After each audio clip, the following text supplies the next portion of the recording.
This broadcast inaugurates a new radio series, True Murder Mysteries, brought to you by the police reporter.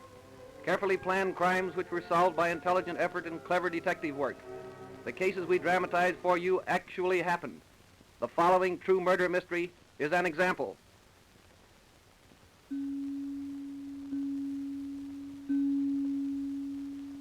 The evening of April 28, 1923, a middle-aged man and his wife were sitting in the living room of their modest home in Aurora, Illinois.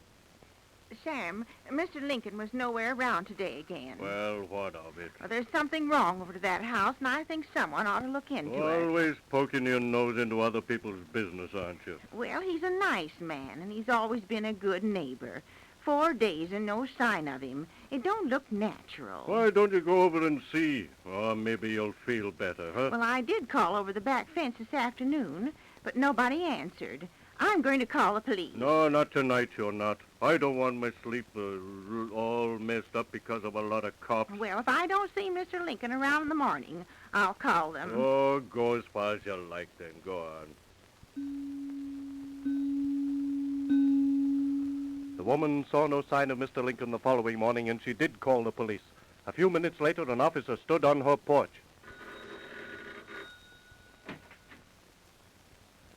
You the woman who phoned the police? Yes, I am. Come in. There's something happened next door, and I think it ought to be looked into. Well, what seems to be the trouble? Well, up to about a month ago, Mr. Lincoln was living there with his wife and brother-in-law. Go on. Well, Mr. Lincoln was a nice man, but that wife and brother-in-law, well, I'd hate to think my husband had married into that kind of a family. I don't think you like 'em. Well, who could like people like that? All the time we've lived here, they haven't done nothing but fight. They been fighting you? Oh, no. The wife and brother-in-law fought the husband. Well, he was a nice man, too. Worked in his greenhouses and had a nice business. Why should this concern the police? I haven't come to that part yet. About a month ago, I noticed it was quiet around the house. It didn't seem natural. And when I saw Mr. Lincoln, I asked him where his wife was. And he said she and her brother had gone away for good, and he was glad of it. Well, last Thursday night, he come running into our house all excited. Said his wife had been telephoning and writing that she and her brother were going to come and kill him. I still don't see where the police come in. Well, Mr. Lincoln's been missing for 4 days now, and I'm afraid something's happened to him. Well, what do you want me to do? Go over to that house and investigate. Mr. Lincoln wouldn't go off like that without saying a word to anyone or seeing that his greenhouses are being taken care of. It does sound kind of funny. Let's go over there and take a look. We can go out this back door. Now, just follow me. This gate goes from our backyard to theirs. Just step right through here. Thanks. Keeps his place nice, don't he? Yes, he was one of those men that's always doing something. Doesn't oil his gate, does he? Oh, what's that white thing over there? Why, it's a man's nightshirt. There's blood on it. Oh, I knew it. Ever see this before, this Indian club? Yes, Mrs. Lincoln's brother used to have 2 of them. I've seen him lots of times swinging them around in the backyard here. Something's happened here. I'm sure of it. There's blood on this Indian club, too. Let's break into the house. Well, you can go in there if you want to, but you won't catch me going in that house. No telling what you might find.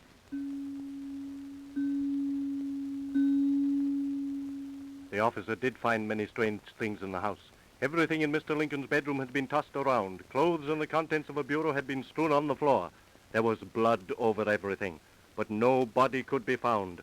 Immediately, the police started a hunt for Lincoln's remains, and detectives tried to trace Mrs. Lincoln and her brother. 4 days later, a man walked into the Aurora Police headquarters. Captain Sutherland? Yes? My name is Warren J. Lincoln. What? Warren J. Lincoln. Sit down, Mr. Lincoln. Thank you. Well? I saw all about my supposed murder in the Chicago papers, so I came down to tell you that there's been a mistake. Now, what's all this about? Where have you been? Well, I had to go to Chicago on business.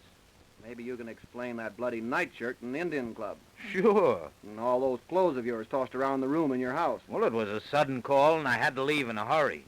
I guess I did leave things in a mess, but a mussy room and a few blood stains don't make a murder, you know. Oh, but when the blood happens to be chicken blood, it makes it look a little phony. How'd you find that out? Had it analyzed. And maybe you can set us straight on that, Mr. Lincoln. Where did that chicken blood come from? Why, I killed a chicken, that's all. Your nightshirt with an Indian club? I'd have to think of a better one than that. Well, that's all there was to it. Frankly, I don't believe you, Mr. Lincoln. Just where are your wife and brother-in-law? I don't know. Well, when they wrote and telephoned you, where were they? Chicago. Where are the letters they sent? I burned them. And how many times did they telephone Oh, you? 2 or 3 times. I've forgotten. And those calls presumably came from Chicago, too? Yes. Well, that's funny. The telephone company has no record of any long-distance calls to your number for over 2 months. Well, they must be mistaken. The telephone company isn't in the habit of making mistakes, Lincoln. Now, just where are your wife and brother-in-law? I don't know. Then why'd you say they were in Chicago? Well, that seemed to me like the place they would go. I see. So you just made up that story about the threatening letters and telephone calls. Yes. Why? To keep the neighbors from talking. Oh, come on, Lincoln. Think of a better one. Where are your wife and brother-in-law? I don't know. Say, do you want me to tell you where they are? Yes. They're dead. What makes you think that? Stands to reason. Where else could they be? Why should they leave a soft spot like your house, nothing to do, and you to make a living for them? I put 'em out. Ah, don't make me laugh, Lincoln. You were afraid of them. All your neighbors testify to that. Your wife and her brother had you buffaloed, and they knew it. They must have seen the papers and know that we're looking for them. Why don't they show up? They're afraid to show up.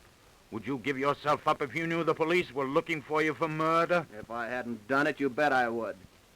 I'm going to hold you, Lincoln, on suspicion. I'll give this story to the newspaper boys so that every paper in the Middle West will be full of it. If your wife and brother-in-law are alive, they'll read it and we'll hear from them. But until we do, you'll stay in jail.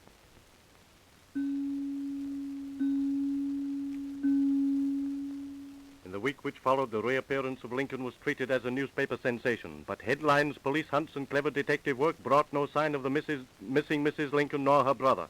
So the police captain and Detective Sloan, the man who had charge of the case, called on Lincoln in his cell. Well, Lincoln, we haven't heard from your wife or brother-in-law. Oh, they're just hiding out to get me in trouble. Have you told us everything you know about this, Lincoln? The captain said everything, Lincoln. Well, no, I didn't tell you everything. Why not? Well, I was afraid you wouldn't believe it. Well, let's have it now. I didn't tell the whole truth about the trip to Chicago. I didn't go there on business. I was kidnapped. And who kidnapped you? My wife and her brother. They took me to Chicago and kept me there and made me pay them to let me go. How much did you pay them? $3,000. In cash or with a check? Cash. Where'd you get this money? You didn't draw it from the bank because we've looked up your account. I just had it, that's all. So they dragged you up to Chi to take it away from you, eh? Yeah. Yes. Lincoln, listen. I've heard all the pipe dreams I'm going to hear from you. Now, where are your wife and brother-in-law? I don't know. You do know. You killed them. I didn't. Yes, you did. Now, where are they? I don't know, I tell you, I don't know. You killed them. You know you did. And you're going to hang for You it. can't hang me. If you can't find enough of their bodies to show they're dead. Then you did kill them. No. You did. You just said you did. Oh, supposing I did kill them. You can't do anything to me until you find enough of them to prove it. What'd you do with them? I cut them up and burned them in the furnace. You have that furnace examined right away, Sloan. It won't do you any good. I got it all cleaned out. It's almost impossible to burn a head in a furnace. I didn't put the heads in the furnace. Where did you put them? Find out yourself. Now, listen. I won't tell you. Listen, you're smart enough to know that sooner or later we can break you down. All we gotta do is keep after you, and sooner or later you're gonna tell. Even if I do tell you, it won't do you any good. Why not? I got 'em all covered with quicklime. Quicklime? Yes, quicklime. You think I took any chances? They'll be all burned up by now. I've been planning this for years, ever since I got married. I've been picked at, nagged at, and fought with until I've gone crazy, I guess. Crazy enough to make up my mind to kill those two. I planned every step. Now I've done it, and you can't prove a thing on me. I've committed 2 murders, and you can't hang me for them. The joke's on you, Captain. I'm clear. Do you hear? Clear. Where'd you put the heads? In one of the concrete flower boxes. I put them in there and filled it with quicklime, and then covered the box with cement. Well, Lincoln, that's just where you made your mistake. An expert can get that concrete off without any trouble. And if there's anything left of those heads, you're done for. It looked a great deal as though Warren J. Lincoln had gotten away with it. As a forlorn hope, Detective Sloan decided to have a try at the flower box anyway. So he and the captain went down to Lincoln's house to have the box opened. Well, it looks like we're beaten, Sloan. You never can tell, Captain. Wait till Joe gets the cement chipped away from that flower box. How are you doing, Joe? Pretty good, Mr. Sloan. I'll have all this chipped away in a couple of minutes. I've never seen a case yet where there wasn't some kind of a slip-up. If I don't overlook any bets, something always breaks in my favor. That's why I'm not letting this flower box get past me. It's our last hope, even if it is a pretty slim one. Mr. Sloan, I got all the cement off. See anything in there? I don't want to look. I'm not used to things like this. All right, Joe. I'll look. Well, what do you think, Captain? There's plenty of lime in there, all right. But I don't think it's quicklime. You're right. It isn't quicklime. It's burnt lime. I told you we had a break coming. Lincoln put the wrong kind of lime on those two heads, and they're not burned up. We'll be able to identify them without any trouble. Lincoln is as good as hanged right now.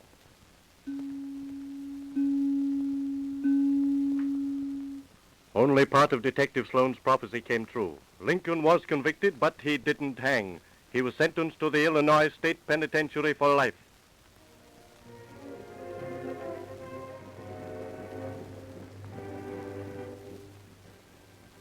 Now you've heard our first murder story. We hoped you liked it.